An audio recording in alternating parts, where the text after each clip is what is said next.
இன்னைக்கு நானும் எங்க ஆபீஸ்ல ஒர்க் பண்ற அக்காவும் வந்து மீனாட்சி அம்மன் கோயில் சைடு வந்து சும்மா போயிட்டு போலான்னு சொல்லி தான் வந்திருந்தோம். இந்த ஊசி பாசி விப்பாங்க இல்லையா? அவங்க கிட்ட வந்து நான் எப்பயுமே வந்து கருப்பு கயிறு வந்து கட்டியிருப்பேன். ரீசென்ட்டா வந்து அம்மா போட்டிருந்தனால வந்து கழட்ட சொல்லிட்டாங்க. அதுக்கப்புறம் இவங்கட்ட கட்டிட்டு வீட்டுக்கு கொண்டு வந்து தீப்பெட்டியால திரிக்க சொல்லியிருந்தாங்க. அது திரிக்கும்போதே நான் வந்து சிசர் வச்சு வந்து லைட்டா வந்து கட் பண்ணிட்டேன்னா, மொத்தமா வந்து அது வந்து கவுந்துருச்சு. அவங்களோட பசங்களுக்கு வந்து வாட்டர் பாட்டிலும் வாங்கிட்டு, அதுக்கப்புறம் இந்த சைடு வந்துட்டு எப்படி இந்த ஐஸ்கிரீம் சாப்பிடாம போறதுன்னு சொல்லிட்டு ஐஸ்கிரீம் வந்து வாங்கிட்டோம். எப்பயுமே டபுள் ஃப்ளேவர் ஐஸ்கிரீம் தான் வந்து வாங்குவேன். இன்னைக்கு வந்து வெண்ணிலா ஃப்ளேவர் மட்டும் வாங்கியிருந்தேன்.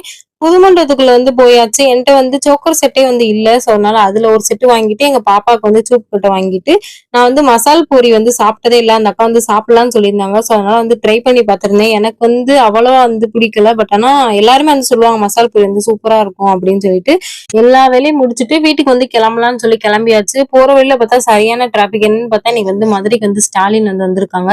எப்படியோ எல்லாத்தையும் கடந்து வீட்டுக்கு போயாச்சு. இந்த வீடியோ பிடிச்சிருந்தா சப்ஸ்கிரைப் பண்ணுங்க. நெக்ஸ்ட் வீடியோல பார்க்கலாம். Thank you.